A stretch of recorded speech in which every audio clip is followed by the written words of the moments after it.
Good evening, everyone. Let's stand for the Pledge of Allegiance, please.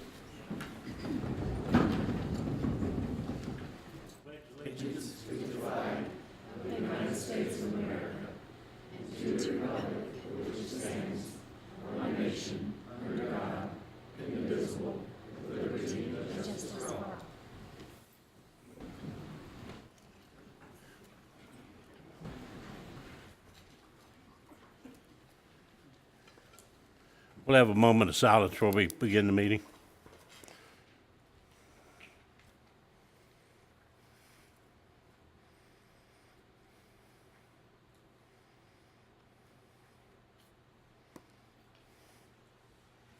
Thank you. I'll call the meeting to order. Got approval of minutes for January the 3rd, 2018 meeting.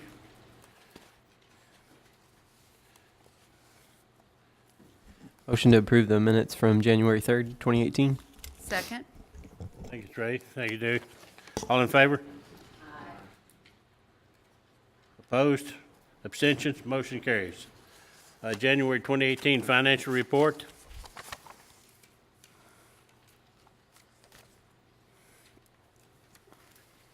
I have a few questions on the financials. Okay. I did reach out to Stephanie a couple of days ago just because I did have a few questions, and then I didn't get a chance to contact her again. I actually got caught up into some other things. But I just wanted, and I'm sure this just may be a typo. On the garbage bill, it looks like the bill paid does not match up with the expenditure on the itemized sheet.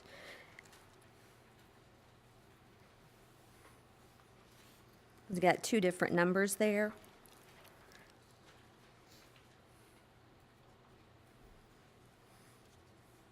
Are you looking at the administration? And then look on, yes, on the bills, I think it's, let's see, it looks like the check was $29,120. And then it shows the current actual payment was $29,033. That's, So that could be a typo or, no, Republic Service, that would be the city's garbage, and then there's a dumpster at police station. okay, so that's added to, Yeah, it's added two together. different Okay. invoices, yeah. But just paid together. Okay. And then on the expenditure statement for the parks, it doesn't show the utility expenses. However, in the bills paid, it is separated as to Public Works, admin, police station. So I just wanted to make sure that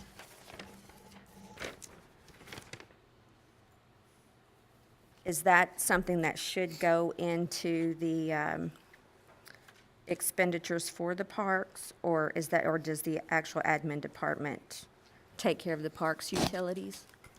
No, there should be a, for KU, there should be a separate for the parks. On the statement of expenditures, it shows the only thing that came out for expenditures was $463.19. And then the utilities and also the geese, I noticed, we had $95 charge for the geese, Right. or for the dog runner. And so with the utilities and the geese, looks like that should be another $1,428 that should be added into the park expenditures.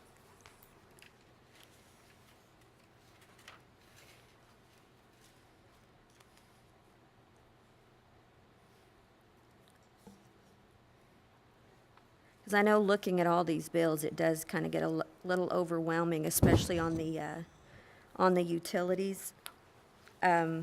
It's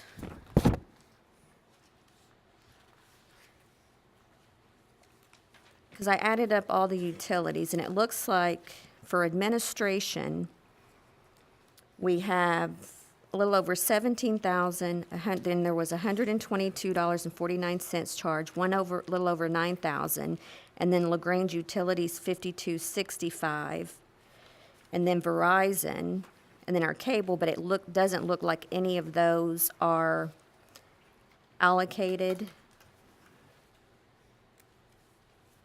Because the expenditure statement is only showing 9,757 on the admin side. Does that make sense?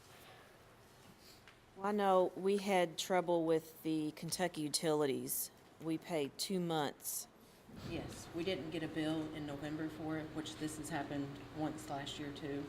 So in December, we paid both months, and it was mailed on December 15th, and then the first week of January, we received a bill saying they had not received that check. So we called them, voided that check, and then reissued another check this month, so that's why it's the 18,000.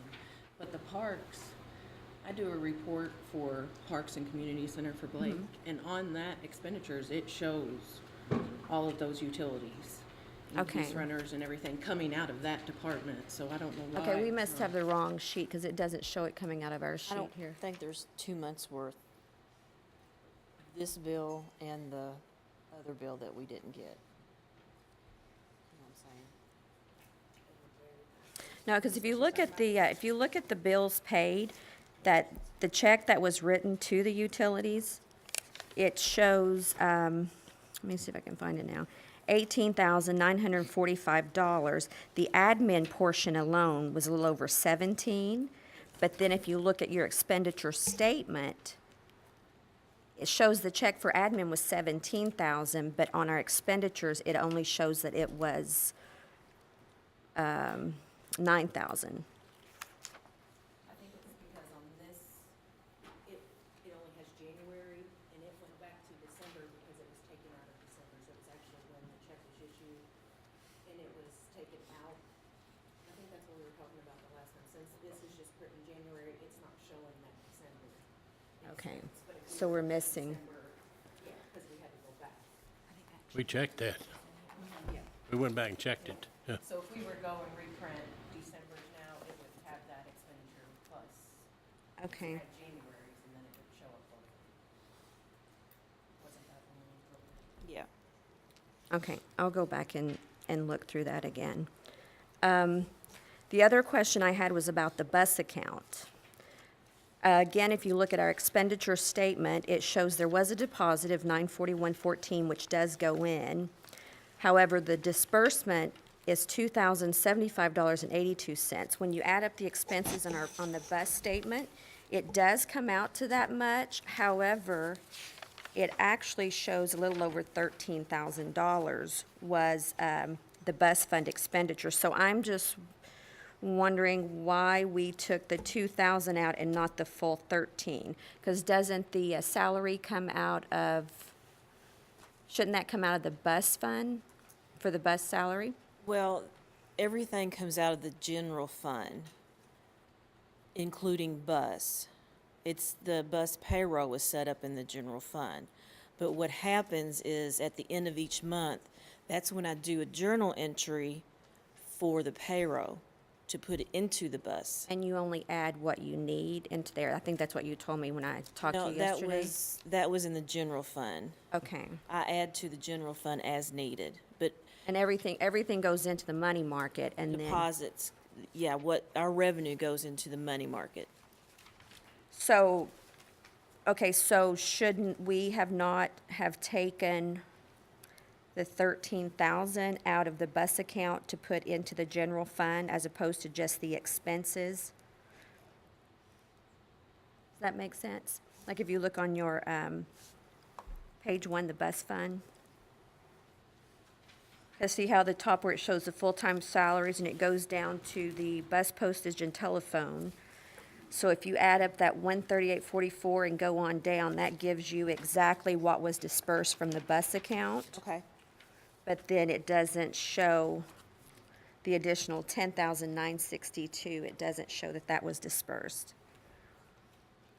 Because the only thing I'm seeing that was put into the general fund was $292,469.91. So when you look at your disbursements, that is the alcohol money of 217,000 came out, and that 75 came out of the money market. You add those two together, and you actually get the deposit that was placed into the general fund. So therefore, the disbursements you see was $301,370. However, on our statement of expenditures, it actually adds up to more than what was showing dispersed. Does that make sense? Did I lose Yeah, you? that, it does make sense, and there again, So I was just trying to figure out, when I was adding all this up, I just couldn't, it wasn't making sense, because it also shows on our revenues, we had $94,000 that came in on the compensation tax. However, when you look at our compensation account, there was $104,000 deposited into it, and then dispersed out of that account was $226,884. So that kind of threw me off too, because if you look at all of the disbursements and everything, the revenues that have gone in, we're about $200,000 off that I couldn't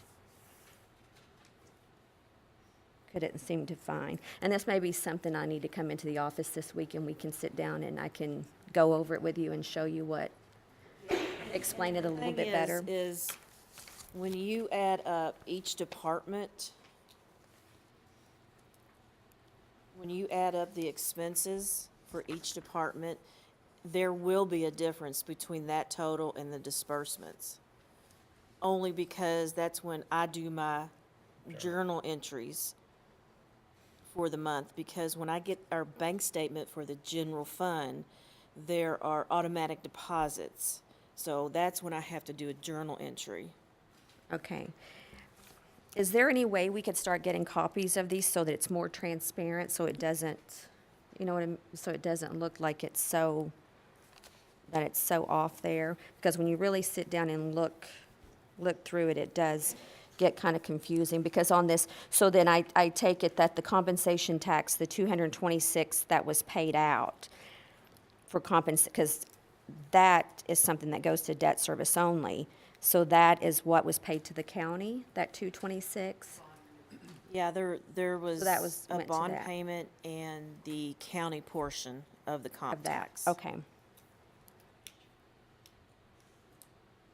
Now, is there a way, like this 217,000 from the alcohol fund that went into the general fund, do you have separate journal entries that you actually keep a tally of what comes out of the alcohol fund, and also what comes in as revenue as far as like clef and things like that for the police department, so that in the future, if they do want to hire more employees, we know exactly where everything's going? Yeah, whenever I do a journal entry, there's always backup as to what the reason why I do a journal entry. Yeah. So for instance, this 217,000, to me, it looks like the police expenditures was only 133, so I don't want it to look like we're taking police money and we're using it for something else that we shouldn't. Right, So that's why I asked, so we do have a separate, okay. yes. And I try to,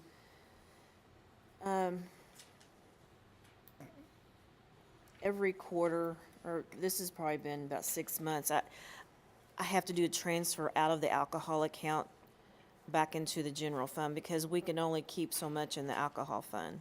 Okay.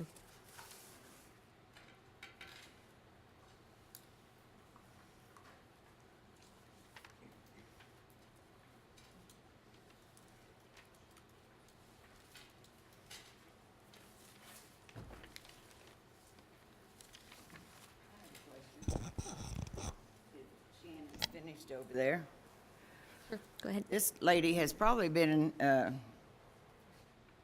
announced or whatever when I've been gone or something, but she pays bills and you don't, but she does? You don't pay any bills anymore, I see the bills. but you don't pay them? No. So she has authorization to sign checks and all of that? Oh, just, okay, you write them out, okay, all right. So you actually check them and all of that? Yeah. Okay. All right, that's all I wanted from you, thank you. Actually, all three of us sat down at the conference room table We pulled all the journals off the computer, we sat down, and we went through everything. And when you got the journals out, and everything balanced out by printing out all the journals.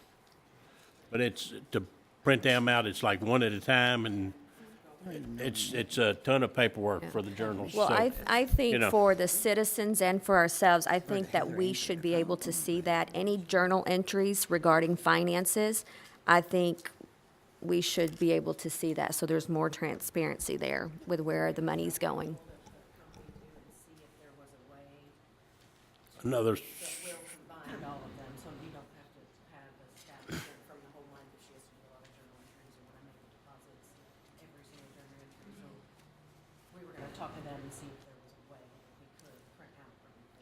when that. Yeah, the way that the finance system is set up, you would have to go into each journal entry just to print it out, which it's time consuming, but it could be done. But our question is if there's a place you can go in there and do a report for the whole month. But the way it's set up now, it's not. Yeah, I think we should really check on that and see, because, I mean, if you're looking at, you know, $200,000 discrepancies, and I think in December it was like 5,000 something, I think as council members, I think we need to be able to see any type of journal entries regarding the finances. I have a couple more very small questions. There's nothing big, won't take long.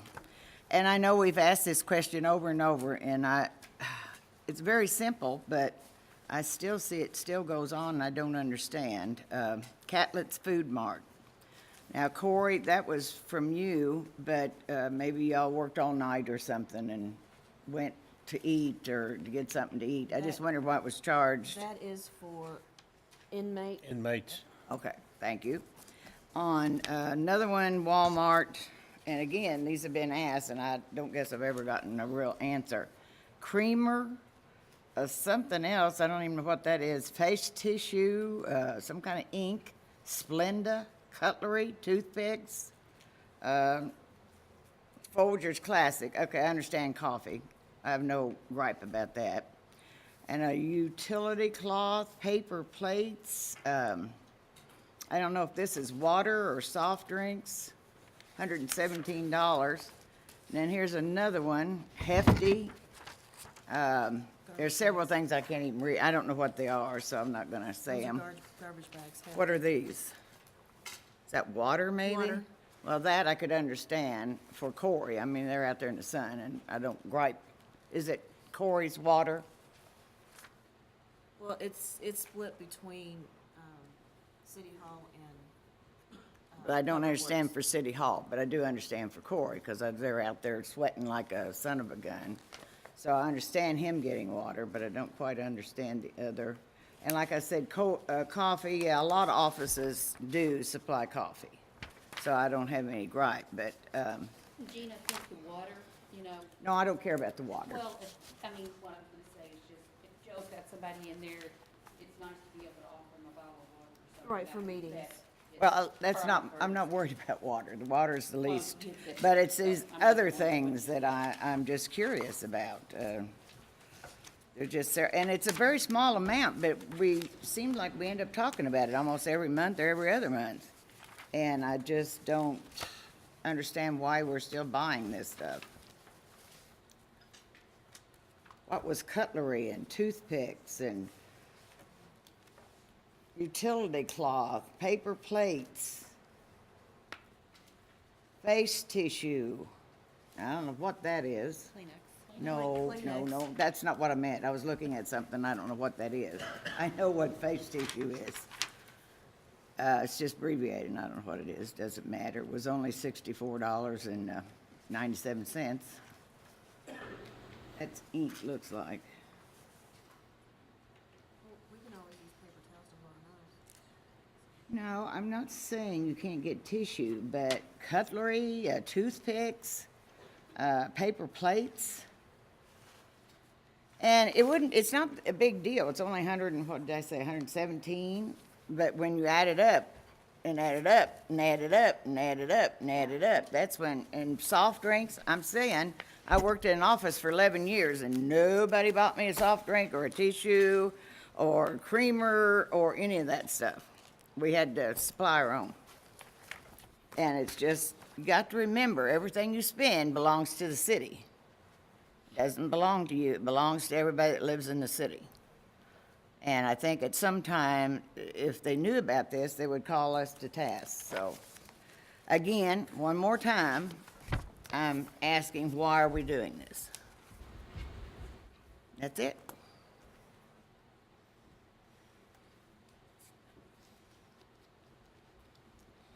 I have one more small amount if you are done. So it's only $5.47. It's with the library fund. Normally when we've I guess made that payment out, it's just been a straight amount for what we've allotted for.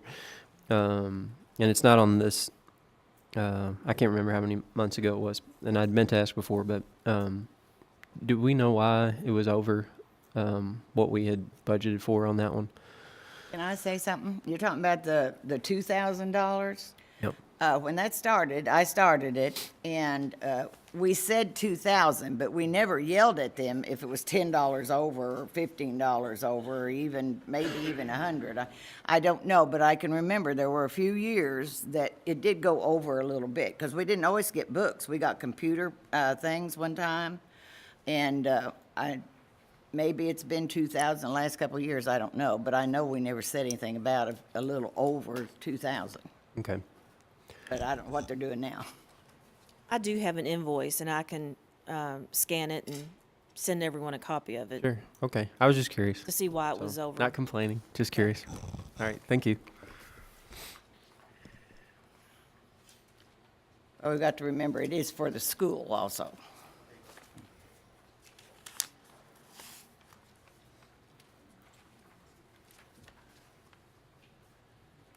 Any more questions on financials?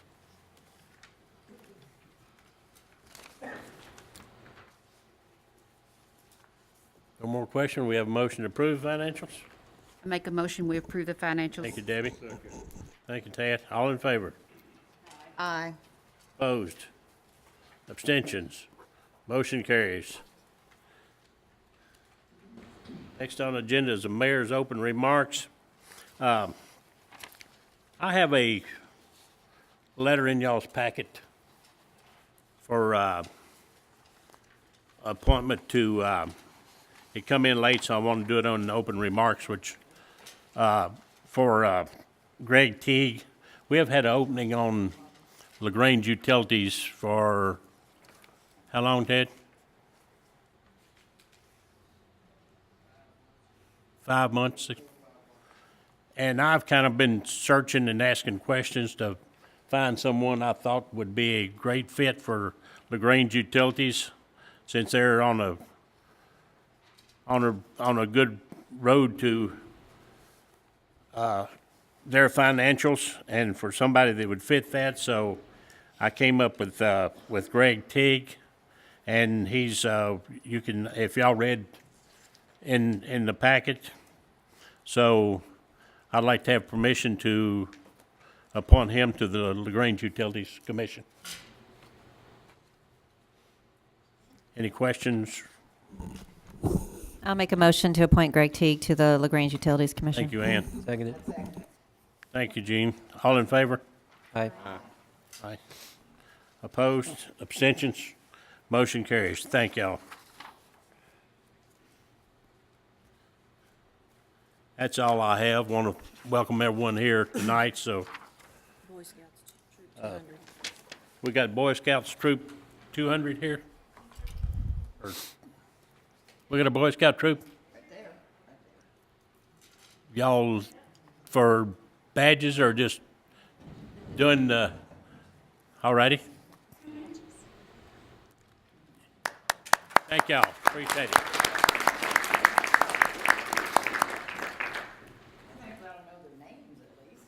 I'm the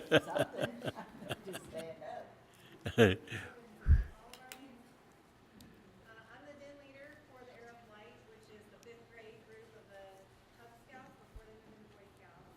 And with us tonight, we have Ryan Brown, Nick Gross, Austin Andrews,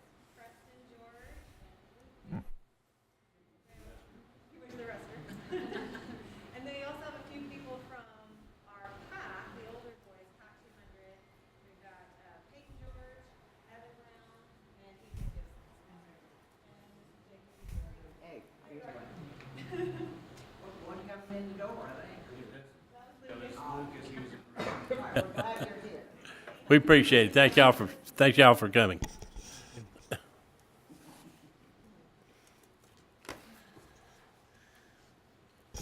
Takes us to number 5 on the agenda, written determination for disposal of real property on Old Jefferson Street. Yeah.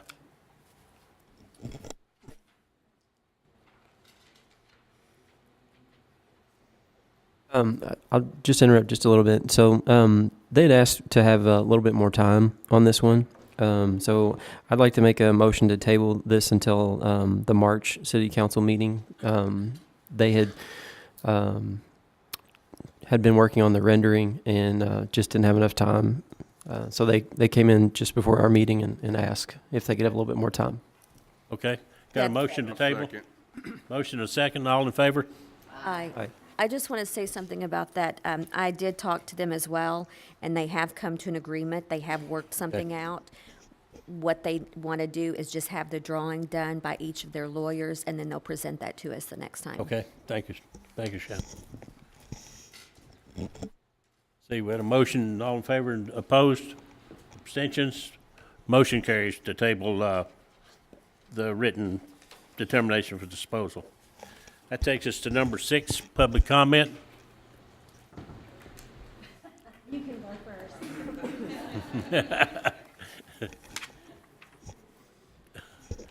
Good evening. I've emailed everybody, and if you didn't get one, I'll deliver it to you personally, but our lengthy hiring process is over.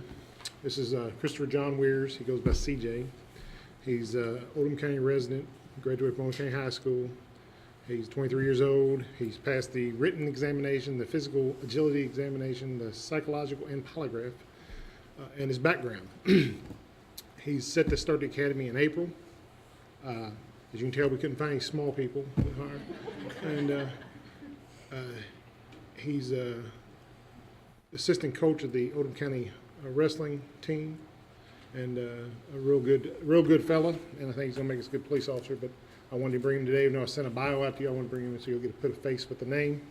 And you'll be seeing him around. It'll take about a year, but once he gets out of the academy, and you'll see him around. But any questions for that?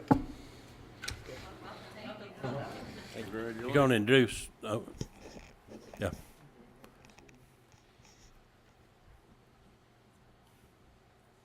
As you know, our code enforcement officer, Tom House, is leaving us.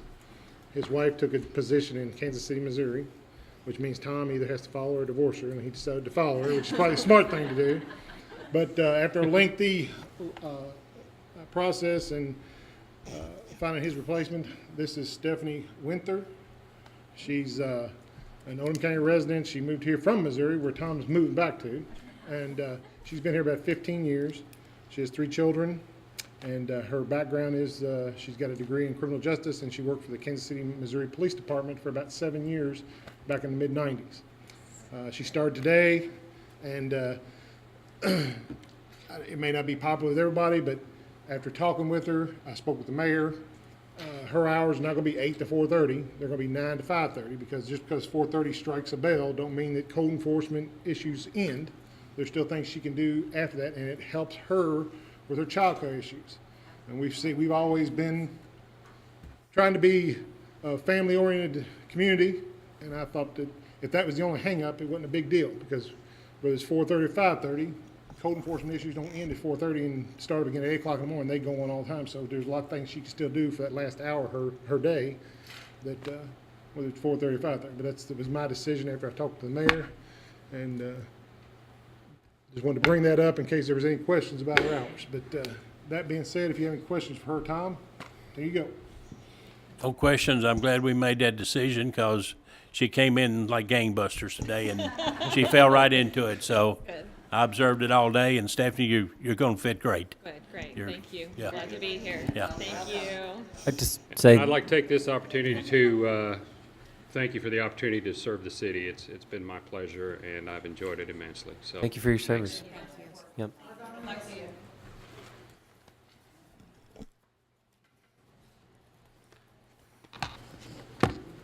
Good evening. For anyone who does not know me, my name is Nancy Griffin. I work for the city of Lagrange. I am on the administration team there, and I try to give you an update on the Community Green Space Project every so often. This will be a very brief update, and I'm not going to pass the information out because there's a typo that needs to be fixed. So I'll give you brief updates to let you know where we're at, and then I'll send some things out to you. We did finish our surveys, the public survey where we spoke with the community about what they would like to see on the green space. For those of you that may not remember, the 5 choices that were brought before the community were playground, amphitheater, pavilion, skate park, splash pad. We interviewed several different locations, several different times. We collected a total of 105 public surveys, and I will give you the results of the public surveys. Just to point out to anybody who's unaware, this is the public opinion. This is not the city council ruling, okay? So of the 5, the splash pad came in first, amphitheater second, playground third, pavilion 4th, skate park 5th. Again, these are the results of the public. It will be up to Vision Committee and City Council as to where we decide we would like to go from here, but to let you know what the community has said. That information, we finished that up in December, so it's now public information. To kind of let you know where we are in the process, we are entertaining environmental assessment bids for the community green space. We have one in process, and one more that we're waiting to hear back on. We're going to try to get at least 3 bids to give you some information on that. The environmental assessment is a requirement for the Land Water Conservation Fund should we decide to write a grant to them. That's why we're doing that first. Currently, the thought is, again, it's going to be up to Vision Committee, Lagrange Community Foundation, and City Council. They would like to meet on February 20th? Yes. Okay. February 20th will be a Vision Committee meeting and a Lagrange Community Foundation meeting for the board. We'll have one after the other. There will be public notice about that. I think that the plan is that the Vision Committee would like to talk about the Lagrange Community Foundation helping with the funding of the environmental assessment. We'll go into more detail in February, but that's one of the things that they're looking at for that meeting. The thing that needs to happen either right after environmental assessment or while the environmental assessment is going on is a topographical survey to scale. So that's going to be another thing that we're going to need to look at, an expenditure that we need to decide about. The purpose of that is to find out whether or not we can really do what we want to do there. After that is done, then we'll move on to other things like master plans and site renderings and things like that, and then we'll begin to figure out all the grants and things like that. But we're not there yet. Right now, we're at the very beginning. We were looking at a topographical survey and environmental analysis. Both of those things will be required no matter what we do. Another thing we're thinking about doing at the Vision Committee meeting, and I will work with the public between now and then, is to get input on what we would like this area to feel like, the design of the area. I'm sorry? In the Vision Committee, they will also talk about sort of like the feel, what they would like to see when they request a site plan or a master plan. They want to have information to tell the architect. So the Vision Committee can talk about what they want to see. And prior to that, I will sort of kind of talk with the community about what they want to see. Of course, well, you all make all the decisions in the end. So this is just preliminary. This is preliminary information to help you make the decision that you feel best about. Okay. I have been talking with various officials around the city about the proper order for how this should go through, and I'll keep you posted. As of right now, we're on track. While this is going on, we are actively researching other grant opportunities. The land water conservation one was the larger one that we've been talking about. We thought that it was going to come due in April, but the state has moved the monies under what typically goes to land water conservation. They've moved them to the state parks for this year, so we have a little more time. We have until April of 2019 to submit a grant for whatever is the first item that we want to put in the green space. So we have some time, which is great, and we also will entertain other grants as well. It'll kind of be a mismatch of a lot of different things. A couple of things just to sort of tell you while you're looking forward. As you all know, you're coming up upon the season where you write budget, so you might want to begin to talk about the things that you want to make sure are included in the budget with regards to the community green space. You're not going to know all the expenses right now, but there are some things that you can pretty much assume are going to have to happen this year. And those will be things that you all want to look at. The example might be the survey we talked about, site plan, master plan, also the portion that we would pay after the land water conservation paid if we won that grant. So just sort of begin thinking in your conversations about what you want to put in the budget as it relates to the community green space for the next year. And I think that's really all, because I flipped some of the order around. So that's where we're at right now. So the next step will be Vision Committee on February 20th. And I do want to just reiterate, so in speaking with Nancy, and I think Nancy found out from Joe and possibly Steve, the Lagrange Community Foundation, which we are all board members of, since we are council members, needs to meet and discuss and vote on whether or not to take some of the funds from the foundation to fund the environmental assessment and the topographical survey. So I was hoping we could possibly, and we need to have a quorum present in order to do that.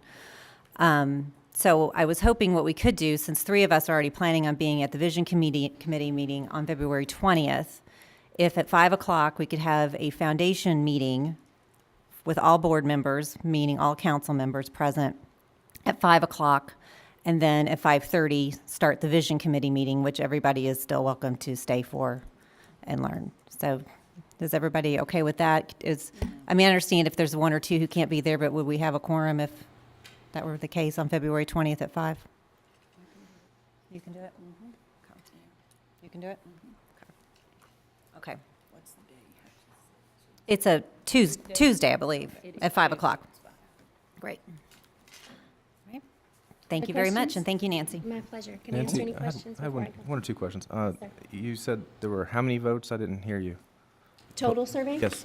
I may not have said it. Sorry about that. Well, There was 105 total surveys collected. Okay. 18 people were under 18 and 86 were over 18. Okay. And do you have a breakdown of the number of votes for each of those options? I have all of that in a spreadsheet. So if I don't give you the information you want and you want it more broken down, you just let me know. I will tell you that we applied points according to what each person voted. We applied points. And then we also looked at the first and second choices of everyone, and I can give you that information if you want it in more detail. Great. And do you know what the current population is in Lagrange? It's gonna be between 9 and 10,000. I don't know for sure. Thank you. Yes, ma'am. That's okay. Anybody. It's a community survey. Anybody under 18, not like a 3-year-old. I think it was anyone over the age of 12. No, there were 18 people under the age of 18 that participated in the survey, but that doesn't mean that the other people weren't thinking about what children needed. Nancy, kind of explain to them how long you ran that survey. We started the surveys in October, the last day of Farmers Market, Halloween on Main. We ran surveys at several different locations throughout October, November, and December. You could also come by the office and fill out a survey at any time. We closed the community survey on December 31st. It doesn't mean you can't come by and give me your opinion. It just means the results that are tabulated are from December 31st. Yeah, we had, and we announced it several times publicly, and it was in the paper. We had surveys at Big R's and Shannon's Barbecue for a few days. We had an open house at the library, and we were set up there. Farmers Market had it as well, and I think Debbie was at Light Up Lagrange In the YMCA community. in the YMCA Community building. We Center had it there building. 2 or So 3 days as well. I just wanted them to understand this wasn't something you done in 2 hours. That's exactly right. It went on for 3 months and it was open to everyone. There were press releases, public announcements, public notices, and social media blasts about it. Other questions? All right. Thank you. Thank you, Nancy. Mayor, good evening. Good evening, Jim. Council members, Jim Urban, Planning and Development Services, and I just wanted to remind the council and the public that on Saturday, February 10th, that's this Saturday at 9 o'clock in the morning in this room, we're going to have a public meeting regarding proposed revisions to the zoning ordinance We're taking another segment of these recommendations that we've been working on for the past 6 or 8 months and having a public meeting on Saturday. Ultimately, they'll go to the Planning Commission in their February meeting, and then we pass those on to the legislative bodies. And you all, as members of the Joint Planning Commission, are going to ultimately be responsible for considering adoption of these proposed zoning ordinance changes. The subject matter this Saturday that we're talking about are revisions to the school capacity ordinance.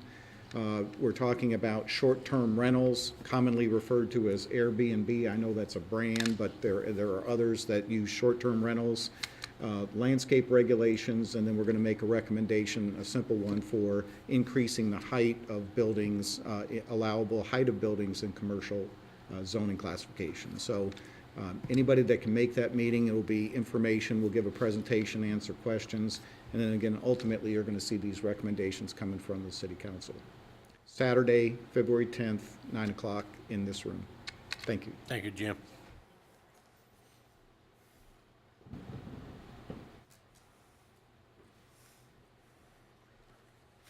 Hi, my name's Nathan Merrill. I live at 4705 Sadler's Mill Road. I've got a few pieces of information that are pertinent to what I'm going to speak about today. I'd like to be able to give those to the council members. It may help follow them along as far as what we're discussing. I'll pass them out.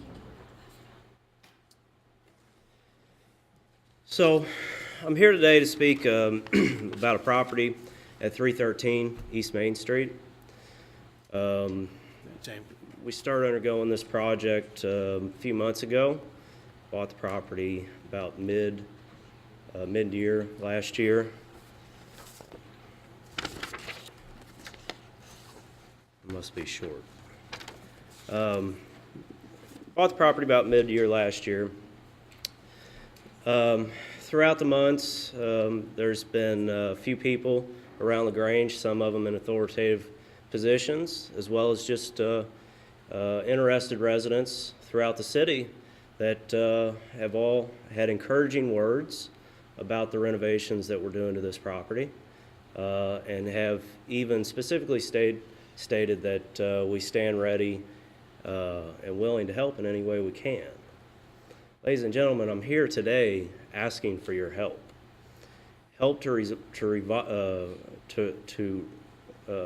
come up with a resolution for a property line that seemingly runs about a foot through the left side of this structure. And that property line separates my property to a property that's owned by the city of Lagrange.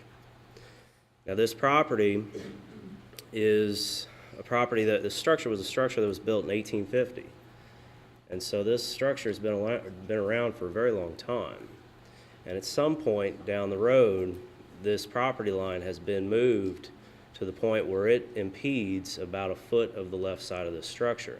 Now, I've provided a engineering survey from back in 1991 which shows this. I've also provided a survey that was done in 2018. This just came to our attention in early January. Obviously, there's not clear title to this structure. And so what I'm seeking as a property owner, as well as a buyer, because there is a buyer on the property, and Miss Kitty and John Bierbaum, is we're seeking to get this resolved so we can have clear title for a fee simple property. Now, this property, as you can tell, at least in one of the pictures, is in, well, it's in deplorable condition. I mean, it's rough. We've gone to the extent of raising this structure 3 foot off the ground in order to build a new foundation underneath of it. The structure also happens to have been standing for almost 170 years. And that in and of itself is a feat. That's a testament to the materials and the craftsmanship employed 100+ years ago. And so if done properly and maintained, this structure could be around for another 170 years. Now, this wasn't my idea of a renovation. Never in my wildest dreams did I think that we were going to be raising this house, but it had to be done. The foundation underneath had been compromised, as well as the floor joists. It's been eaten up by termites just from years of neglect. And so ultimately, what I'm trying to get today, it's not necessarily a permanent resolution. I want to get it in front of you so we can start the conversation, come up with a good resolution that fits both the city's and our interests, and just talk about it. And so that's why it's before you today. We just want to get the conversation started, and that's it. We did discuss this in our last ordinance meeting.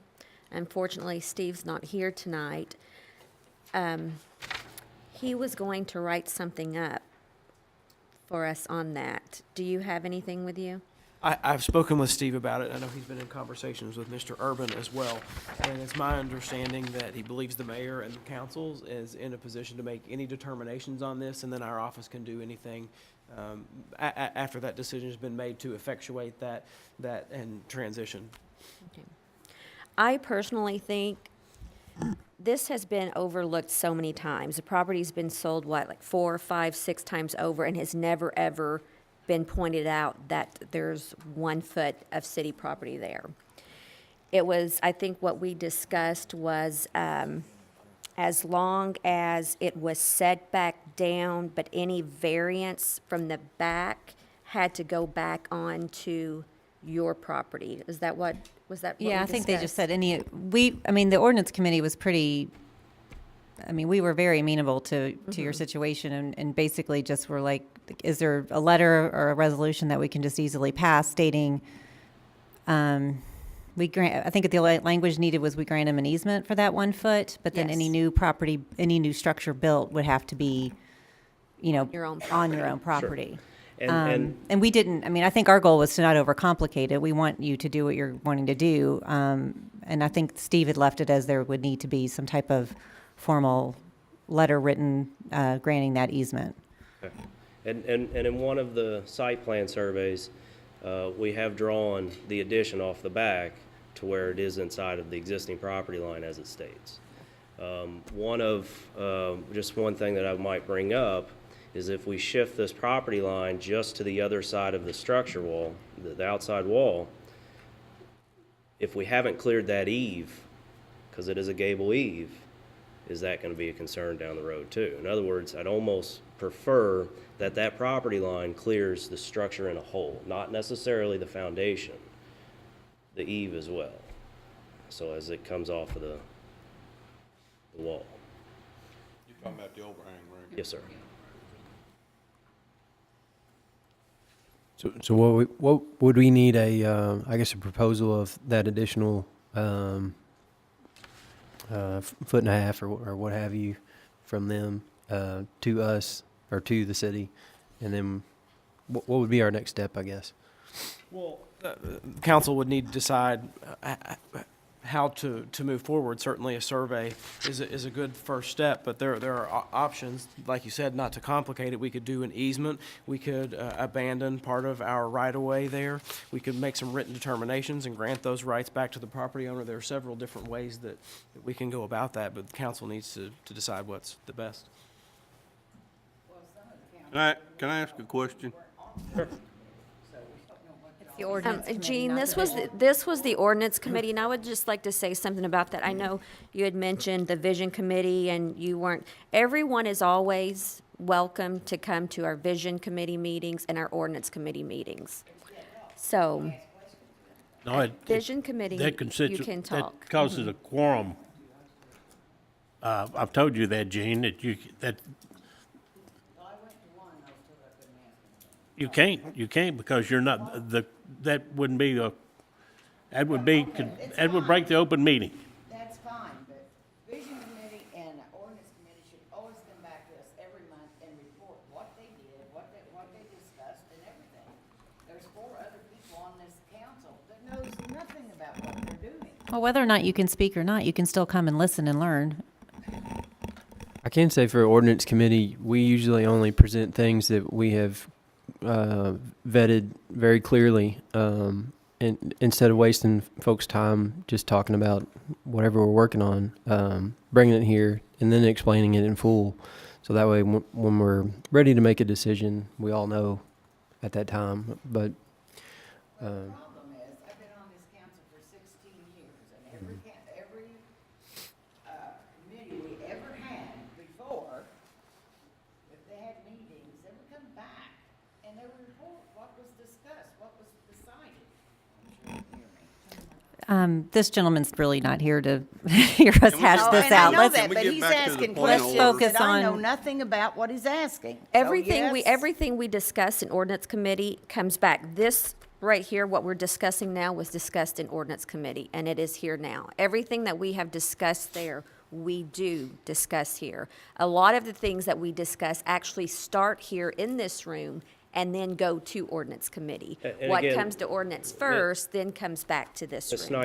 Knight, we're not seeking an answer today Oh, that's necessarily. good. We're just trying to get this out in front of you to get it discussed, that's all. I'm assuming we're going to schedule an ordinance committee meeting tonight. yes, Would we possibly, if this is agreeable, have the attorneys draft up what the options are? And then at ordinance committee, can we then discuss those options to see which is the most favorable one moving forward? Yeah, certainly, we can, I'm happy to prepare what those options are, but it may be more efficient if I were to have the conversation with the property owners to see where their head's at. We can That's have fine. some negotiation to see. That way, we're not talking about 5 or 6 options, and 3 of them really aren't That's fine. pertinent or Yeah. relevant. Who actually owns this? Do we want to go ahead and set that meeting now so this gentleman can hear when we're going to have it? Is that okay? sure. Now can I ask my question? Sure, go ahead, sure. Go for it. Sorry about that. Is it, somebody told me that the house next door is also off on its property line. Do you know if that's true? It is. So this is an overview of what the PVA has. They have accurate that particular property, or to an extent. There was an addition built on that property on the left side, if you're facing the structure. You know, from our point of view, we just want to get our structure resolved. Right. We're not trying to tear down the neighbor's addition. We just want to get that property line resolved. That's No, and I understand that, but I just wanted them to Sure. think it's not just your property that's got issues. It Yeah, obviously there's happened way back probably years Yeah, ago. and again, I've provided you with a survey that was in 91. Right. So obviously, it's been an issue for decades. Nobody's brought it to anybody's attention, but we're here to try to get this resolved. It's my And understanding that's- there's several homes in Lagrange that are off, or many, I should say, so. And the city owns a 45-foot right-of-way there. Currently, I think we're at about 18 feet from the street to the left side of the structure. So really moving the property line a negligible 2 feet or so to get it to where that eave is not oversetting the line really doesn't probably take too much land from the city, in all honesty. Well, I personally would like to see Kitty get it, because I know she fixed it up. It would be beautiful when she was done. Mr. Irvin, do you have anything to say about this? I will say that the mayor was generous enough to write a letter to Mr. Irvin, because we did have a problem with getting the permit on the foundation work, because, as I understood it when Mr. Irvin and I talked, had we not lifted the house, we wouldn't have had a problem. But they didn't want us to put it back down knowingly on city's property. And so Mr. Mayor was nice enough to write a letter so we could get that permit. And it's always a good idea and Nathan's actually going through kind of a lengthy process to try to resolve the problem so that the future owners never have an issue, especially because mortgage companies, insurance companies always look at surveys, and when there are discrepancies like this, whether it's a setback or whatever they might find, we have to go through either a variance or whatever. So I applaud him for trying to go through and resolve this problem while he's restoring the property. And whatever mechanism you all can set forth to help him do that and move that property line would be good.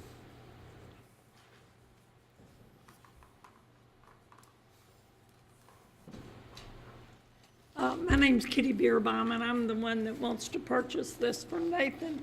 And of course, we're definitely concerned with getting a clear title. I mean, and that's the only thing that I think that's keeping us from doing it. And it's gonna be beautiful when it's finished, so. Okay, thanks. Okay. Any other questions? All right, thank you. Thank you.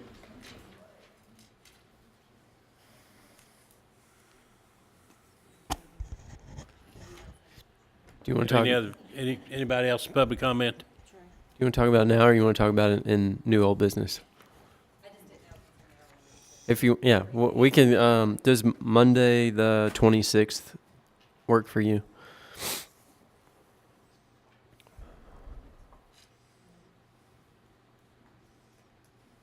Are you asking me? I'm happy to oblige. Okay. Any day and time, we're happy to oblige. I know that 5:30 is Main Street meeting, and is Steve Emery on your board? So that may not work for Steve. I don't know if. We'll cover it. Okay. All right. So what time? How does 6 o'clock? Does that work? Okay. Okay. 6 o'clock on the 26th. All right, perfect. So, ordinance committee, 6 o'clock. It'll be in at City Hall is where we typically have the ordinance committee. So we'll put this on the agenda as far as something to discuss. Do the 26th. Monday the 26th. Yes, yes, sir. Jean, I'll message you and 6 o'clock. remind you. Oh, I plan to be there.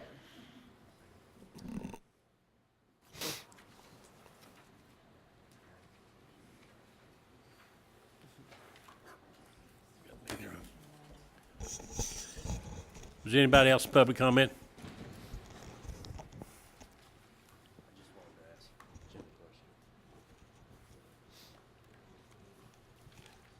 Nobody else in public comment. We'll go on to the Lagrange Utilities Report. Y'all have that in your packet if you have any questions. On that, I'm sure Ted will be glad to answer them for you. As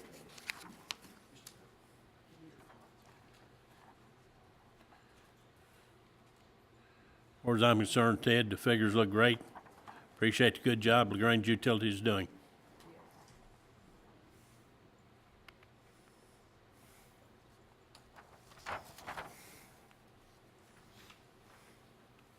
No questions. We'll go to Lagrange Main Street report. Karen, if you would, please.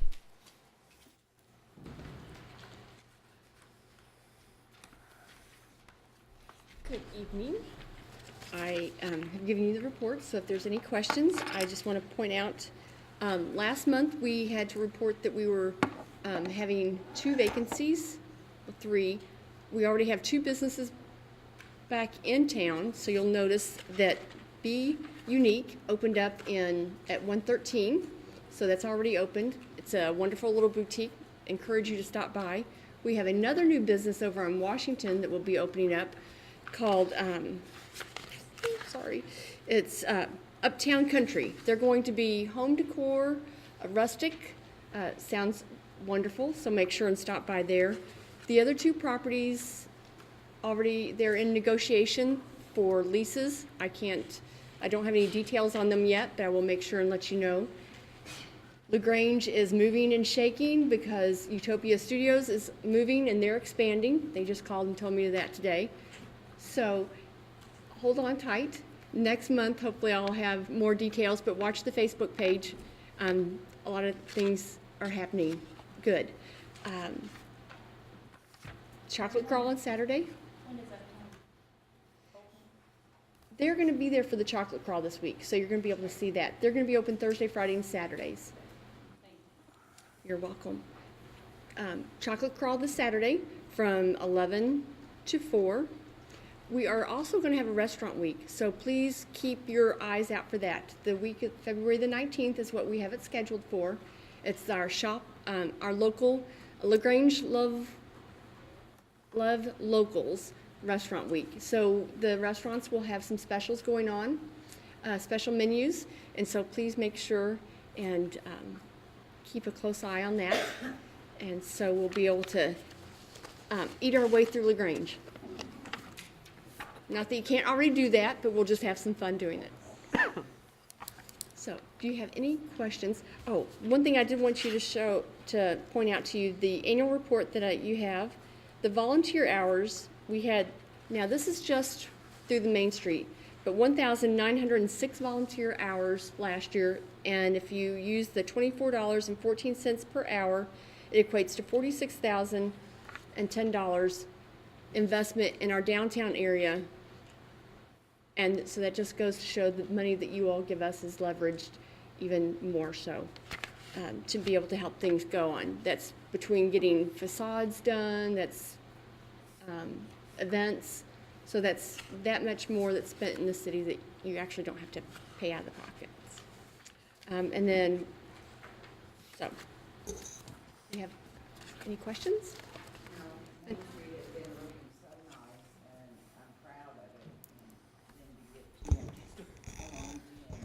Like I said, by March, they will probably be full again, so, yeah, it is. Our virtual rail cams are still booming. Yes, they are, and I'm sorry I didn't get the numbers to let us know. Did you have those? No, I didn't get them either, but, you know, occasionally I'll jump on there and look at it and I mean, there's continuously chat on there all the time. You know, 100, 150 people, and then more, of course, on the weekend, but, I mean, they're still from all over the world practically. It's amazing, you know, the countries that come. I'm not so sure, but Chief may have, hopefully they helped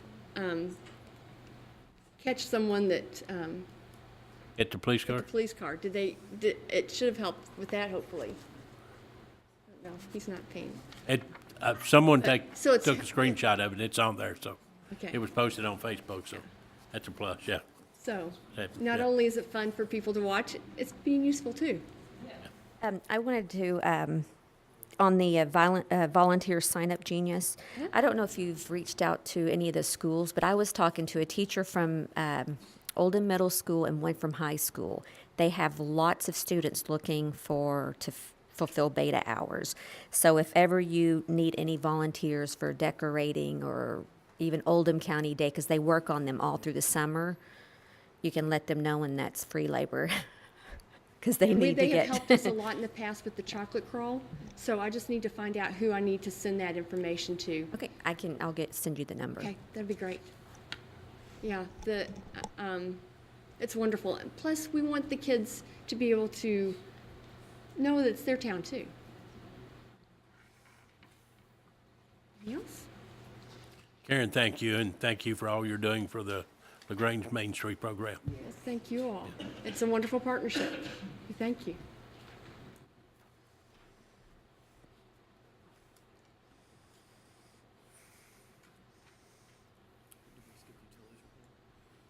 No, there wasn't any questions. It was on there, yeah. We're ready for number 9, though. This is introduction of ordinance number 2, Series 2018. The first reading. Actually, I need somebody to introduce that, I guess. Yes. Okay, thank you, Tad. Ordinance number 2, 2018, amending 5275 concerning billing, delinquency, and disconnect of utility services. Thank you, Tad. Now, Ordinance number 2, Series 2018, City of LaGrange, Kentucky, amending section 52-.75 concerning billing, delinquency, and discontinuance of utility services. This is read in summary form only.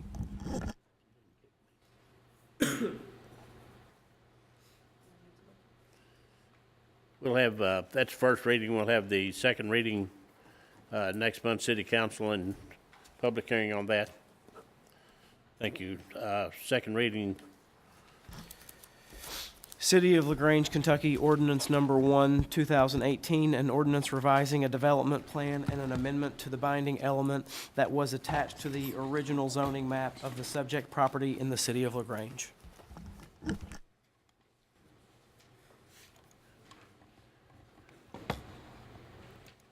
We have a motion on this ordinance.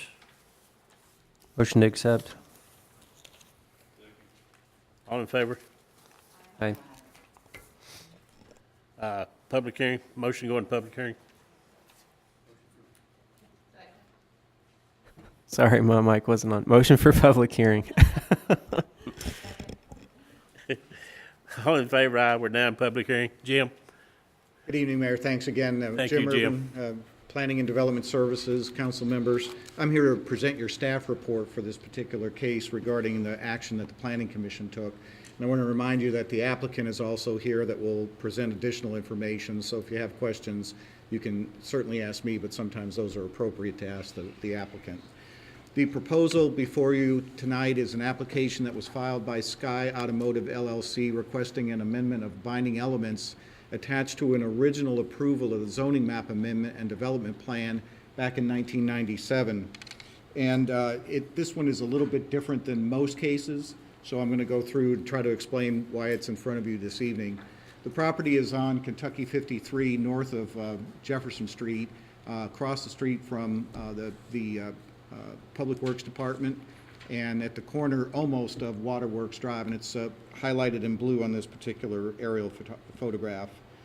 It is currently zoned C3 commercial, and again across the street Public Works is zoned industrial, that's in purple, and it is surrounded by C1 commercial zoning classification. Everything else in yellow on the map is residential. Just to give you understanding that this is a public hearing, we've advertised to adjoining property owners on the 19th of January, and we placed an ad in the Oldham Era on the 25th of January. You had a first kind of ordinance reading on January 3rd as part of this process. Little history. In May of 1997, the Oldham County Planning Commission recommended to zoning map amendment to the City Council from C1 commercial zoning classification to C3, and it was docket numbers 2692.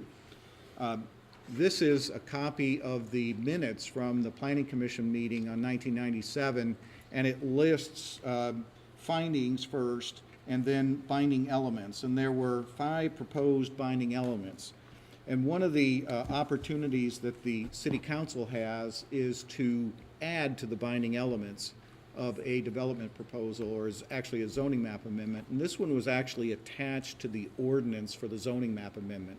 Typically, we attach those to the development plan, but in this case, it was in the ordinance related to the zoning map amendment. So the City Council saw that it was fit to change the zoning on the property from C1 to C3, and then added 4 binding elements: that vegetative screening is to be provided on the south and east sides as required. Stormwater control will be provided on subject property approval to the Public Works Superintendent. Number 3 is the one we're here tonight mostly about, is that the use of the property was limited principally to C1 zoning district allowable uses, with the exception of veterinary clinic, and in particular veterinary clinic office or kennel. And then, of course, the last one is that security lighting in the rear of the building be directed down and not towards the adjoining properties. That was then put into a certificate of land use restrictions, and those are filed in the deed room. So anybody that comes in the future that looking at the property will see what exactly happened in terms of restrictions and those binding elements. In this slide on the left is our current zoning ordinance, the C1 allowable uses, and then the C3. And again, this property is zone C3.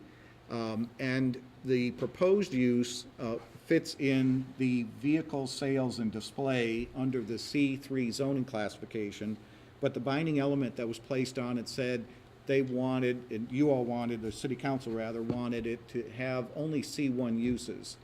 So they made an application for the Planning Commission, and in October of 2017, the Planning Commission heard the case and recommended the removal and replacement of the original binding elements to the Lagrange City Council. And we also approved a development plan at the time which showed vehicle sales and display and space for 12 cars, a 900 square foot office, and a 900 square foot detailing bay. And again, that is the proposed use of this property that fits in the C3 zoning classification. When we saw the development plan, there were certain details again were brought out, and I'm going to have the applicant will explain a little better those details. But what's important on this slide is the bottom one. The applicant has proposed a development plan that meets the intent of all the other binding elements associated with the original approval, including lighting and vegetative screening. So we're asking for some revisions to the use of the property, but complying with the old binding elements, with the exception of, again, the use. This is what was approved as a site plan back in 1997. It's a fairly restricted site. And of course, there's now modern drawing ability. It looks fairly similar in nature. The entrance is the same. And again, I'll have the applicant explain a little bit better about this site plan. In particular, the green that borders the property is a landscape buffer of 15 feet that they had agreed to in the past and they would adhere to in this particular case, should you adopt these revisions. Some photographs. There's a private easement going up. The York Cliff Apartments are in the back. They would access the site from this private access easement. This is at the corner of that access easement looking north on Kentucky 53. Where the car is coming out is Waterworks Drive. This is looking south from that same location towards the city.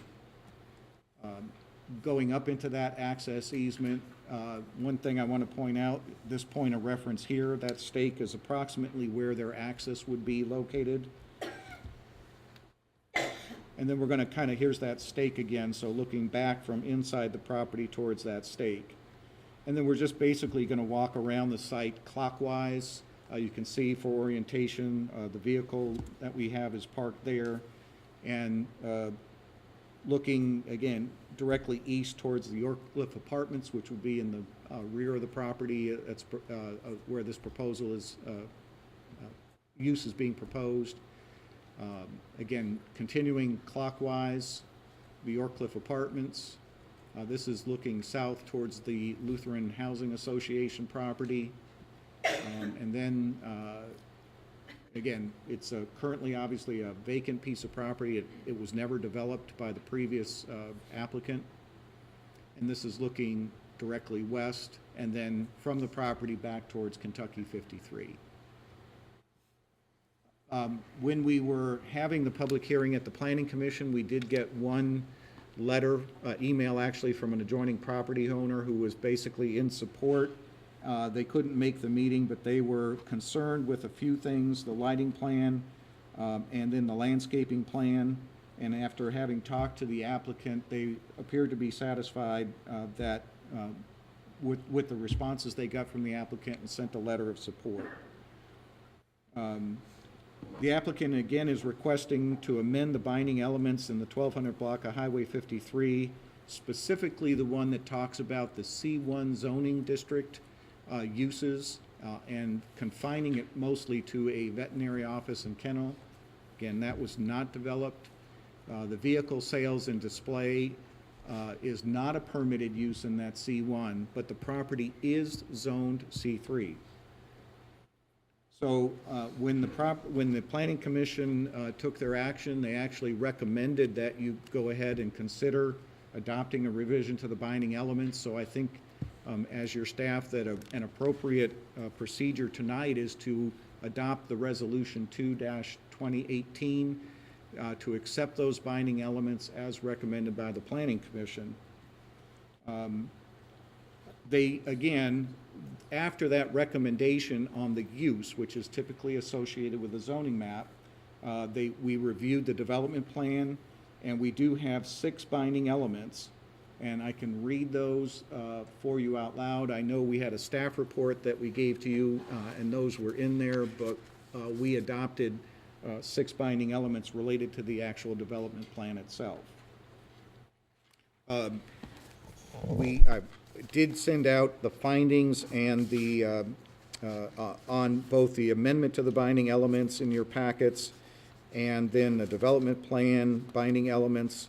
And what's most important is that the Planning Commission, on a vote of 12-0, recommended to the Lagrange City Council that the binding elements from 1997 be removed primarily because they felt that the character of the area has changed per the testimony of the applicant regarding the existing land uses within the vicinity, that the zoning practices have changed to isolate binding elements from the motion, and that the existing restrictions place an undue hardship on the use of the property. And again, that was a 12-0 recommendation for your consideration this evening. So with that, I would certainly answer any questions that you might have of me, and if not, we can go to the applicant's presentation. Can you put those binding elements back up? Would you like me to read them? I know I did skip over them, but it may make sense too. I was starting to read them. Okay. Well, the first is that, and again, these are replacing the original binding elements from 1997, but they are similar in nature. That there shall be no junk parts or vehicles stored on the property. The second one is that all comments and concerns stated in a technical review committee meeting be addressed at the construction phase.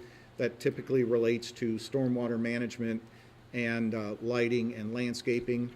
That the third one is that the vegetative screening is required to be provided on the south and the east sides. And again, that was highlighted in green on the site plan that I went over. I expect that the applicant will go over that site plan in greater detail. The fourth item is that stormwater control be provided subject to the approval of Lagrange Public Works and the county engineer. We do have the MS4 program, and on the proposed development plan, there is detention, which was not included in the 1997 approval. Number 5 is that exterior lighting will be directed toward downward, rather. It should be downward, not toward, and shall not trespass onto adjoining properties.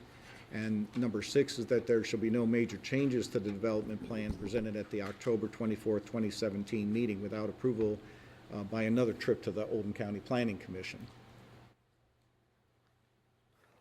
I have 2 questions, and I think I asked it last time. For number 1 with junk vehicles, how is that determine what is the junk vehicle?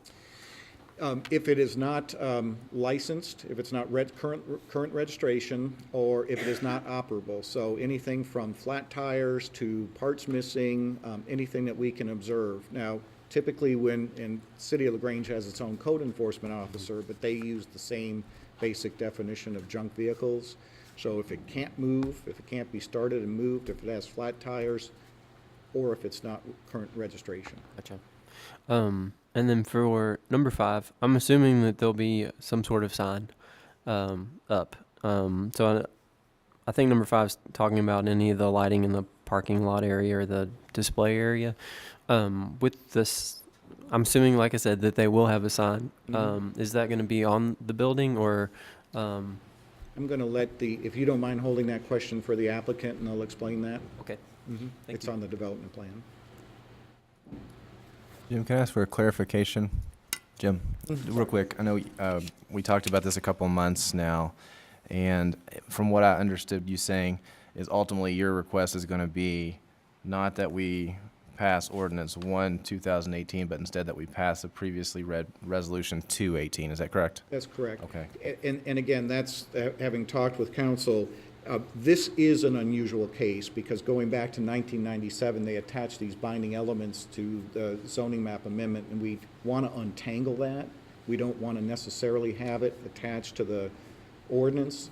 And so if you did it by resolution, if you're considering approving or adopting the recommendation of the Planning Commission, including their binding elements, then it will still be put in the deed room in the certificate of land use restrictions, but now it's not bound by an ordinance, it's bound by the development plan review. Okay, thank you. Okay, Mayor, if you don't mind, I'll have the applicant come up and make a presentation.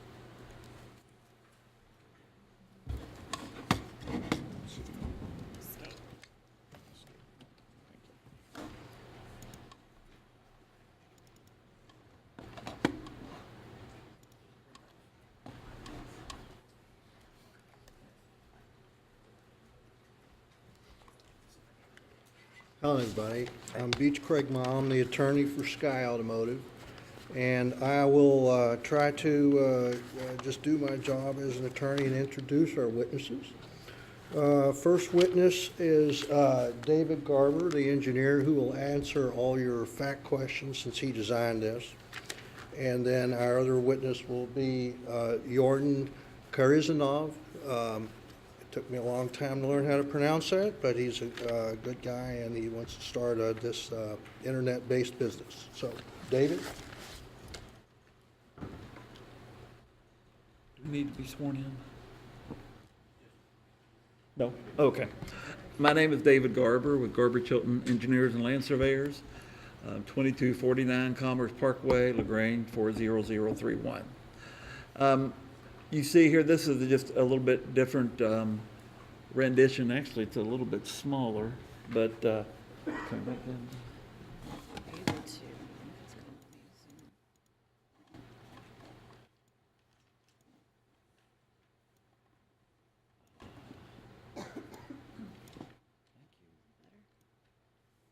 Great, thank you. Yeah, now I can see it. I hope it helps everyone. What we have shown here is it's our site development plan and drainage plan, and we just added some color to it to help distinguish some of the areas, and I'll be talking about those. Along this line back here, and along this line over here is where Jordan was talking with the neighbors about having some screening.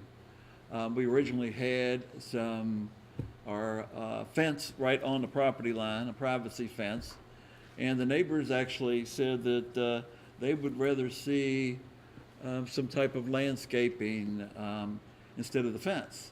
So, of course, we have to have the fence for security anyway. So we pulled the fence in towards the property, and then we're going to have the landscaping on the outside. So as time goes on and the foliage grows up, of the landscaping, you really won't see, you won't be directed towards the fence, you'll be directed towards the landscaping. Yet the fence can still be there for security. And as you can see, we have a fence all the way around, and then at the entrance we have a gate. So we have we were able to provide what the neighbors wanted, as well as providing security for the project. As we talked about the building, this is the outline of the building. We'll have, on the left side, we'll have the office space.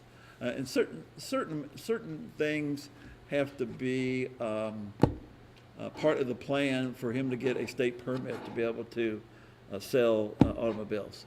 So we've got the office space on the left, and then on the right, we were putting in 2 bays where they can pull cars in, clean them up, vacuum out, detail their own cars. As it was mentioned, there will be no auto service provided for the public. So you won't see any oil change signs, they won't be selling tires and things of that nature. And when Jordan first came to me and we started talking about this, we were looking at, the size of the lot. It's somewhat small, but he said he didn't really need that much space because he's not going to have a regular car sales, not a regular used car lot. And he'll be able to explain to you a little bit more of how he'll be accomplishing this. But he did not need that much room for automobiles. So we were able to meet all the requirements of the Planning Commission for parking for his cars, plus parking for customers that would come in. We've met all our requirements on the interior landscaping. You'll see these dark areas are our interior landscaping. We got some more up here. Interior landscaping has to be such that it butts out into, say, the driving area. And that's, again, to help break up the parking lot so it's just not a big, massive parking lot. The lot primarily all drains this way.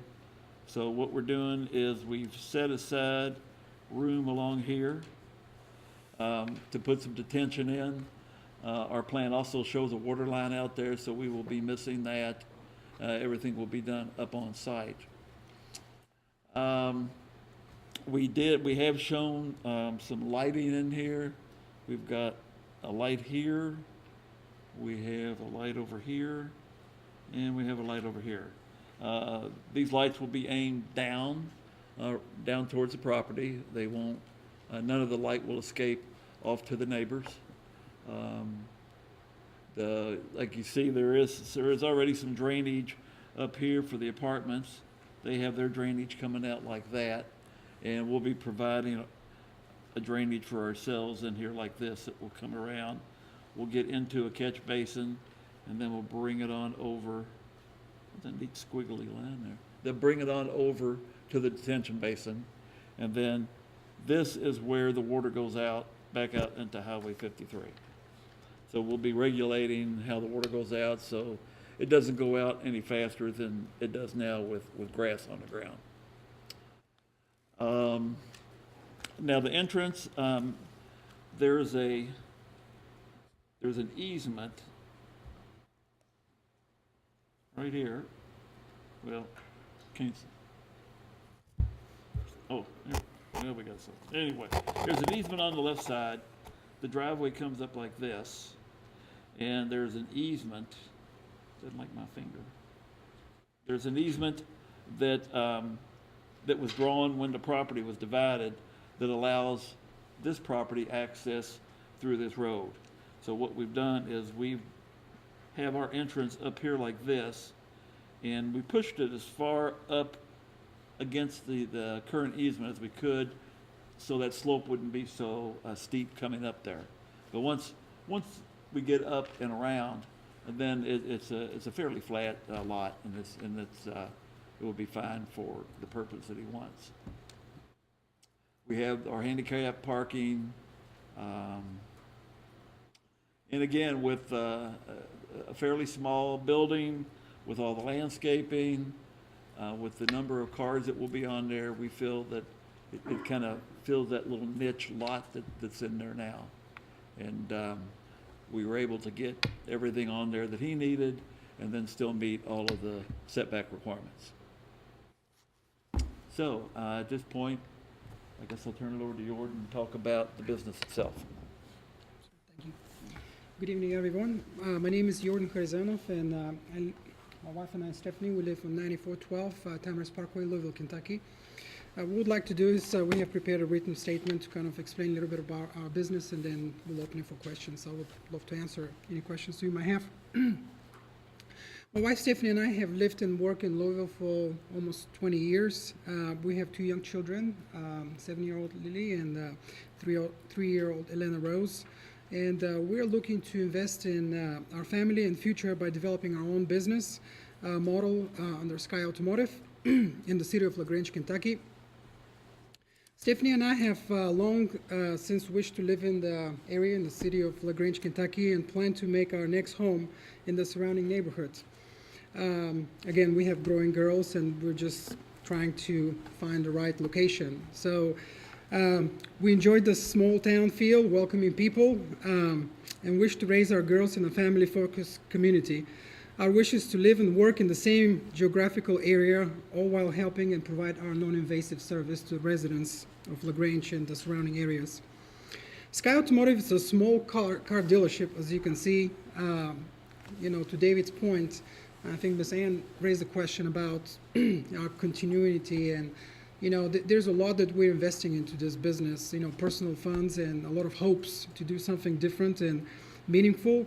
So that's why we have chosen to pursue this model, what we call a concierge. So again, we are family business, so we only have so much funds to sustain a floor plan. So our idea is to provide a concierge service, word of mouth, and find good quality family vehicles, to people that live in this area. The majority of our sales are expected to be internet-based, and we don't expect a high level of foot traffic or drive-by business to sustain our client base. I mean, as you can see, we have residential areas surrounding us, so we're kind of, conscious that, we don't want to disturb this area. We want to just be good stewards and good neighbors, and so that we can continue to run our business, and while everybody else feel undisturbed. So that's the idea. That's why we have reached out to the neighbors, and we got very good feedback from York Cliff Apartments and Lutheran Housing. They're in support of what we're trying to do, so that's very rewarding to us. The lot on 1200 Block North Highway 53 is ideal for our needs since we will not need a large area. This will be considered an infill project. Our business model is based on being selective with our vehicles and using limited display space so that we are not holding excess inventory. Again, from a 0.57 acre, that what we're paying 100%, we only can use 0.2 acres of, based on the impervious area. So, as you can see, because of the buffers and everything that we're trying to meet to make sure that we satisfy the zoning, requirements, we're left with very little space that can be used for our business, and we're okay with that. By developing this small lot, we will reduce trespassing and foot traffic in areas and, the surrounding areas, as well as adding security, well-defined boundaries. Again, going back to my comments, we have spoke to the neighbors, even though they have raised concerns that, the area is open. And again, there is no security provided from York Cliff or the other housing facility. So, they have seen, just all sorts of people passing by that cut through and go to the gas station. So I think us being there as good neighbors will kind of channel folks to go to the Highway 53 area and kind of ease people's fear that somebody might be sitting in the grass and doing something that they shouldn't be doing. So we're planning to have cameras. We're just trying to make sure it's done right so that we have security and everyone around us feel that we can add to their well-being. And at the end, I would like to say we would like to work tirelessly to be good stewards to the community and to contribute to the long-term economic growth of the city and surrounding area. We seek your approval to develop and grow our business into a partnership for the years ahead. So thank you so much for your time, and I'm here to answer any questions. I personally would like to apologize to you. I feel like we have wasted some of your time and your wife's time. This is something that I feel like we should have handled last month when we discussed it, being that it had passed already through planning and zoning and had already had a hearing in the Oldham County Planning and Zoning. I just want to let you know that I do apologize that we have wasted a couple of months of your life. That's okay. We understand there is a due process, and we respect that. I've shared my experience with David and Beach. I come from a country where rules and process are not looked at like here, so we value that, and it's just the process. So. Now, the apartments are right here, right at the top. Never used Do this. they have, you said that they're going along with this. Have we got any information from whether they did not like this or? If I may answer, go ahead. Sorry. Yes, Arvil Dobson, who owns the York Cliff Apartments, communicated with Jordan, and Jordan, he wrote, Jordan said, "Good afternoon, talking to you this morning following our discussion. Attached is a development plan." We sent them this development plan, and he said, "Please review the document and let me know your comments or concerns prior to September planning and zoning meeting." So Arvin wrote back and said, "Jordan, development plan looks good. A minor suggestion would be to eliminate the 6-foot wooden privacy fence," which is what we originally had up there, "along the northern property line, north 80, he's got some coordinates here for north 8575 east 4893. It might look better to soften this line with heavy landscaping rather than a fence," which is what we implemented into this plan and what planning and zoning liked.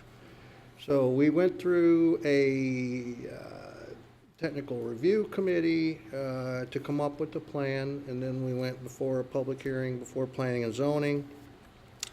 This was introduced in the record. I don't know if it made it into your packet or not.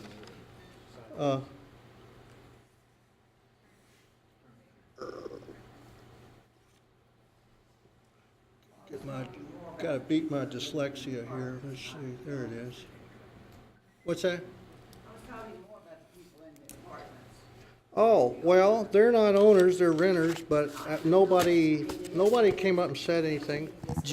Gene, the only thing I would add is that this is a public hearing that's been notified. It's been in the Oldham era. There's been stuff put around to adjacent property owners, and if someone did have a vehement objection, they had an opportunity to be here tonight. Yeah, and I'm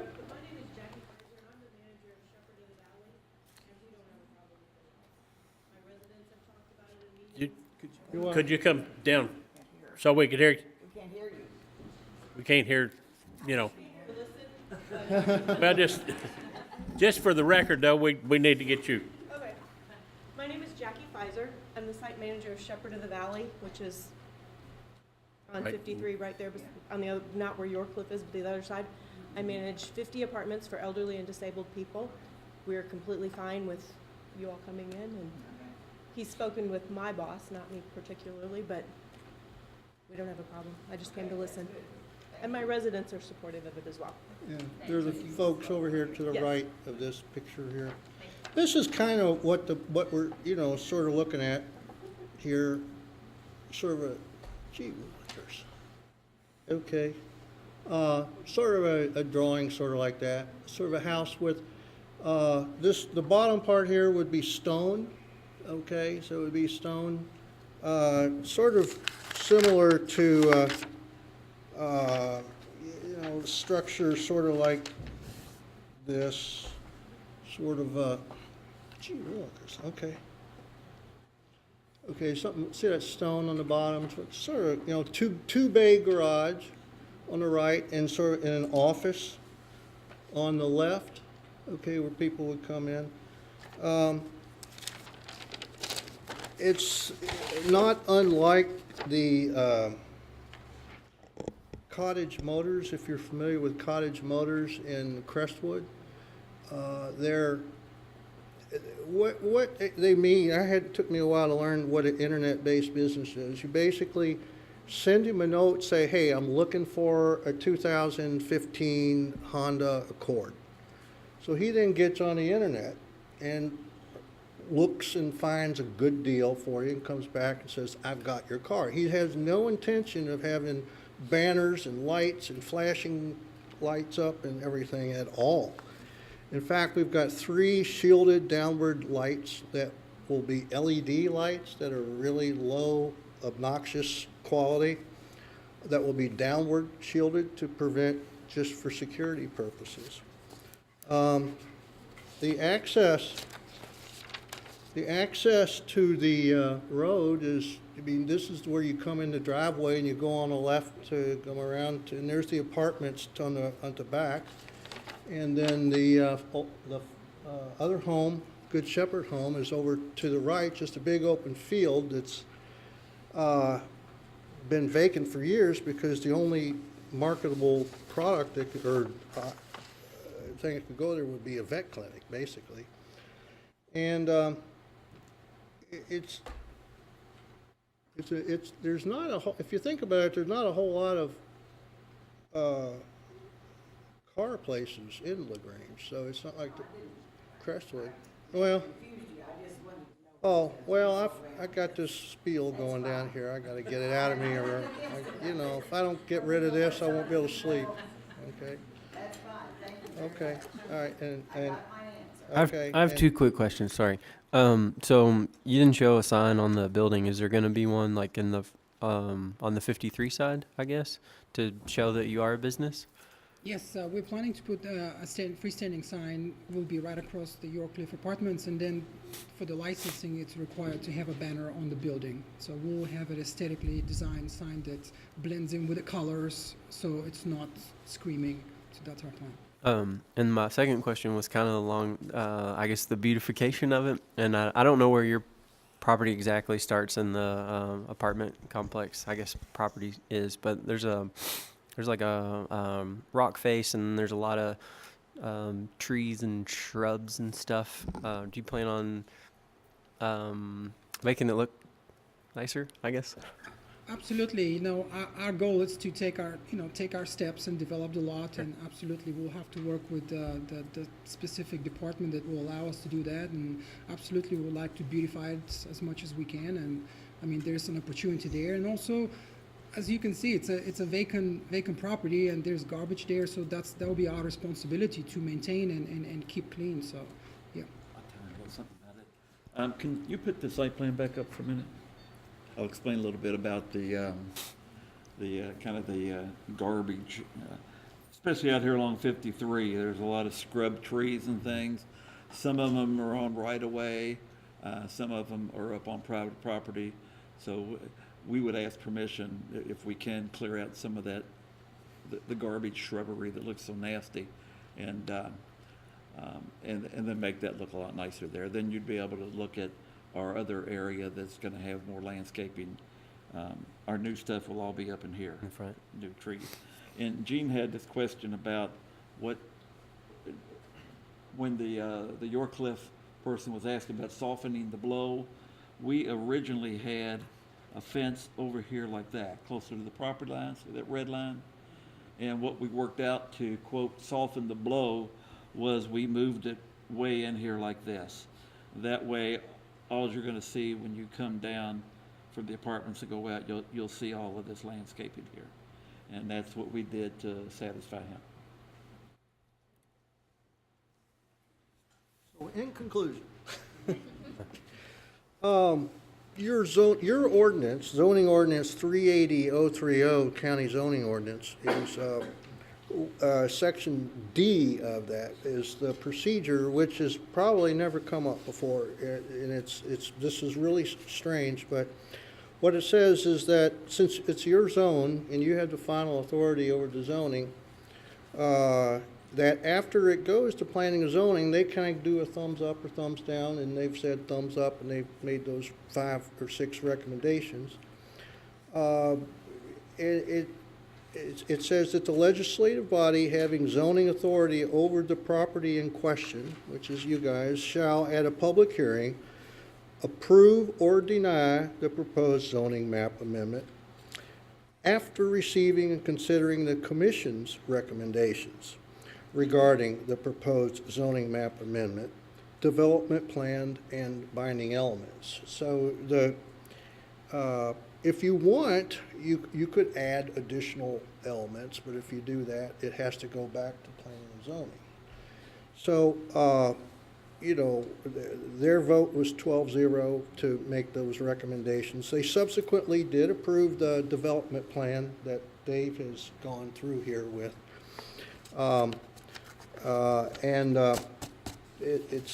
We would just respectfully request that you just approve this so you can call up and start getting a car from Jordan. Thank you.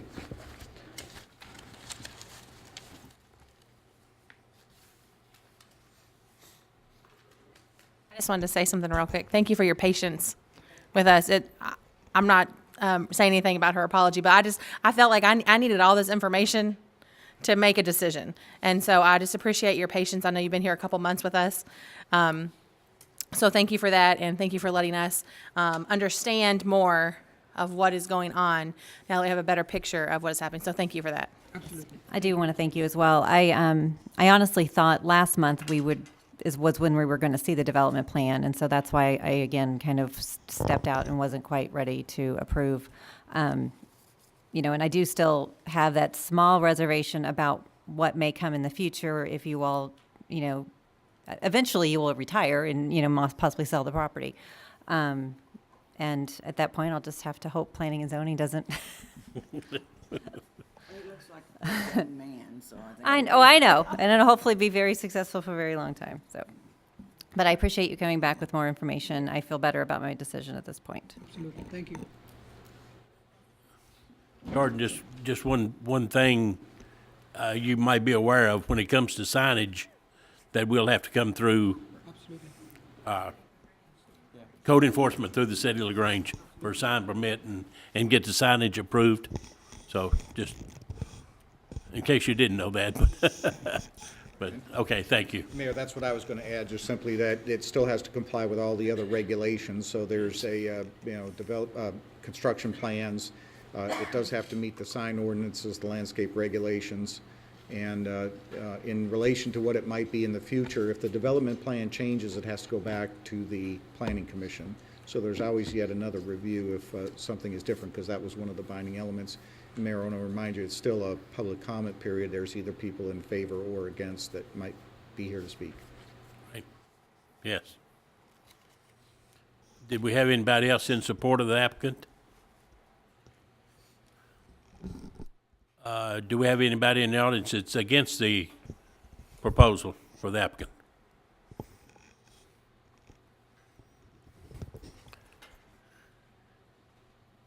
Have we got a final statement? They've already made it. It's all done? Okay. Jim, do you all have the slide that you could put back up that talked about city action? That might be. You had a slide that you put up there, because I know they're going to ask me, so it might as well have it up so they can see it. I did, but it's not getting out of there.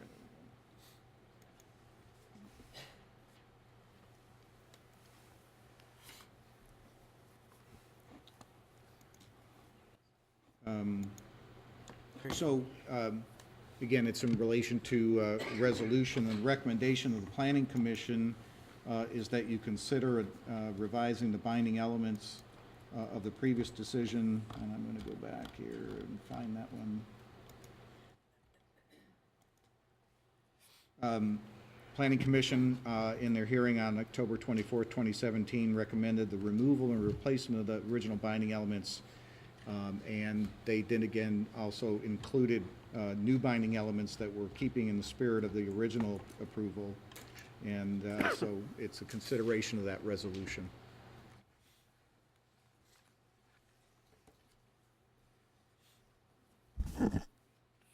So we've actually got a motion and a second on this ordinance. So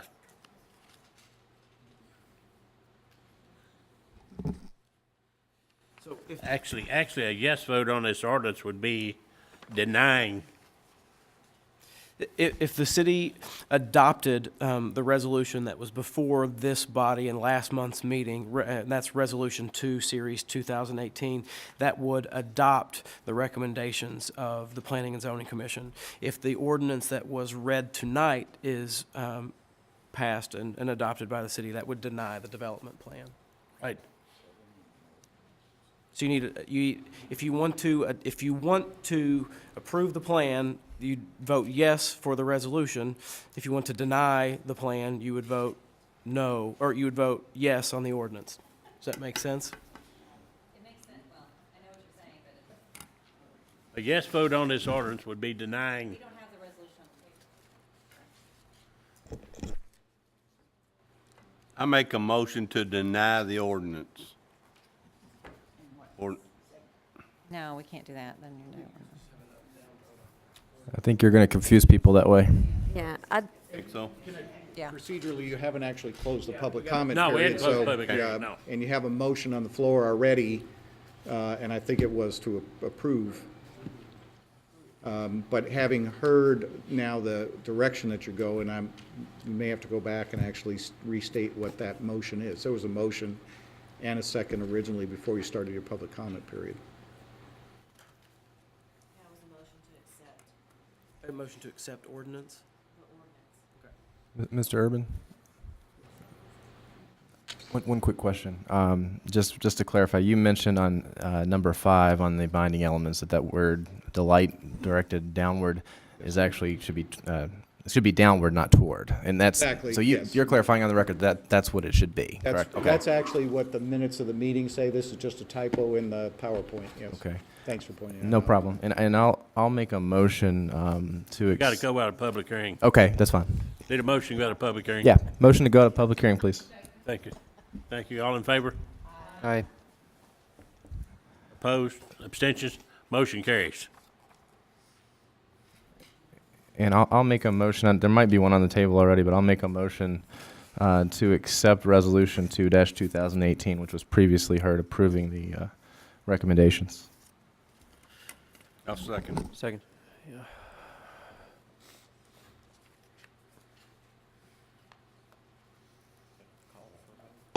What do we do about the motion second on this, other than override this, or? Wouldn't Trey have to withdraw the motion on the, I'll withdraw my motion to accept for ordinance 1. We need a second for that. 18. second? Second. All in favor? Aye. Opposed? Abstention? Okay, motion carried. Withdraw ordinance number 1, 2018. And we have a motion on the floor for resolution 2.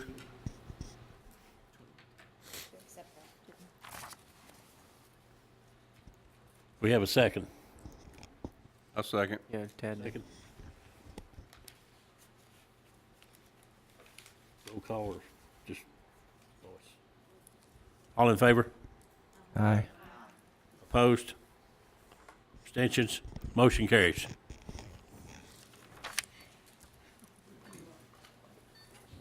I'd like to thank y'all for letting me walk out of here without the police chief escort.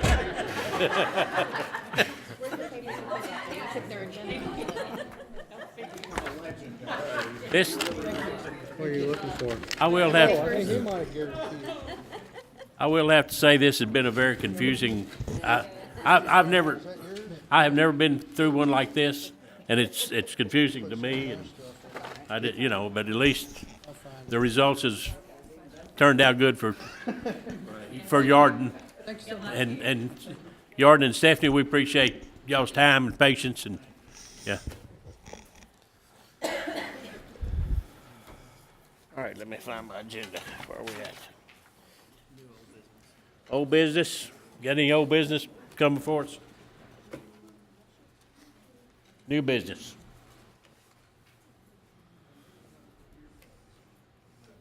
Okay, we need a motion to go into executive session. Motion for executive session.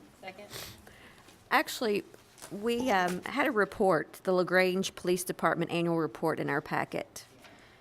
So we never got a chance to look at that.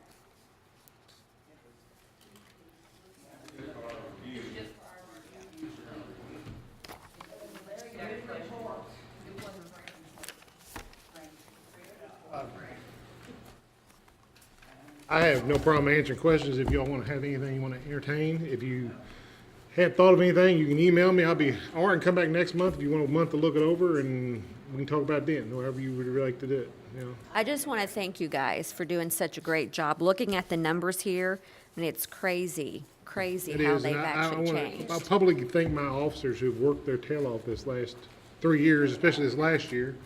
And so, as you can see, what's up and what they've been dealing with, and hopefully. I just want to say thank you and let all Thank your you. officers know thanks. We I will appreciate it. make them aware. But like I said, if you have any questions, email me. If you want to talk about it next month, I'll be happy to come back and we'll answer your questions. All right. Thank you. All right. You got motion, you haven't had. We got a motion to go into executive session in a second. Stephanie did. All in favor? Aye. Opposed? Abstentions? Okay, we're going to executive session.